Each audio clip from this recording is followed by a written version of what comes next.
Yo, what's up, people? It's your boy, I'm Krista Don One, and I am back with another video. Remember a video I uploaded, I think, last week talking about Mark Cuban placed a ban on two ESPN reporters. These two ESPN reporters' press passes were revoked. And after a couple of days, especially when the commissioner had to step in and consult Mark Cuban on his recent actions, Mark Cuban then proceeded to unlift the ban.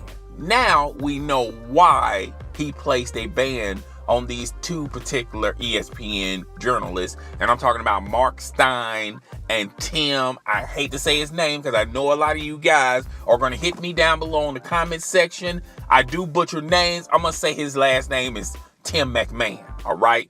These two ESPN reporters were working on a story, and we just now found out why Mark Cuban placed a ban on these two particular reporters. Now, these reporters was working on a story about how Chandler Parsons and Mark Cuban has a bromance with one another.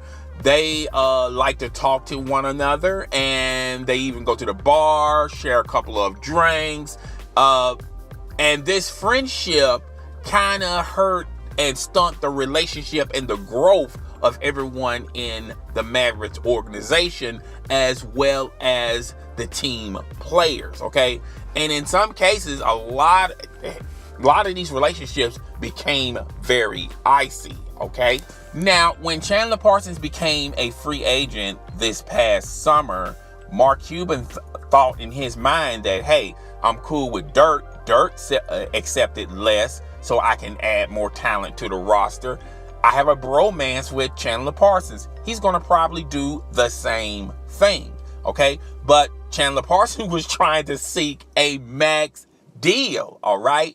And he was not having the notion or entertaining the thought that he was going to accept less. He was seeking a max contract. So when the deal wasn't working to Mark Cuban's advantage, and Chandler Parsons was sending him text messages finding out what was going on his end, Mark Cuban decided not to answer none of his text messages, and Chandler Parsons took a max deal with the Memphis Grizzlies. Now, there are two sides to this coin that I have to address. Now, do anyone remember when Mark Cuban was feeling really salty? I think it was like 2 years ago when he thought he could sign and land Jordan from the Clippers.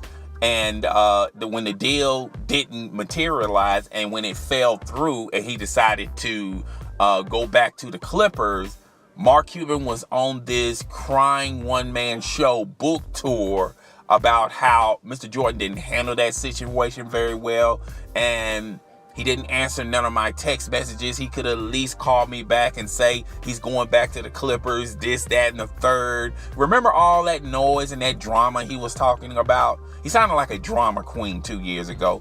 Well, he's using the exact same practice that he deemed unacceptable. He's using it to his bro buddy, his bro romance with Chandler Parsons, okay?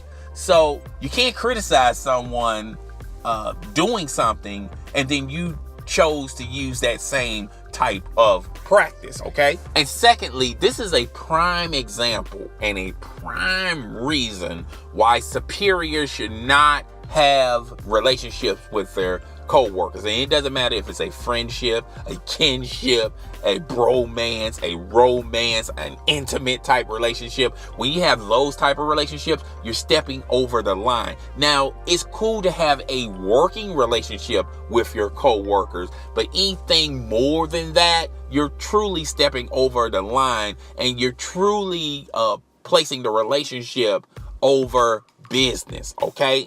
Now, I have always stated for the record, Mark Cuban is a cool owner. I think every league should have a Mark Cuban in their league. But with these two isolated incidents, Mark Cuban tends to look very petty, very shady, and very immature on these two incidents. When you're talking about placing a ban on ESPN reporters because you know for a fact that they're working on a story between you and Chandler Parsons, okay?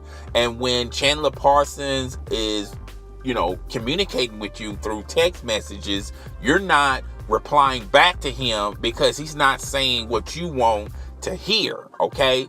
And you can't have an issue when Devontae Jordan for the Clippers did this type of song and dance. You can't say that's an issue, you don't like that, and you do the exact same thing to another player. But guys, tell me what you think. Rate, comment, subscribe. It's your boy. I'm Chris the Don 1, and I am out. And yes, I know I butchered his name.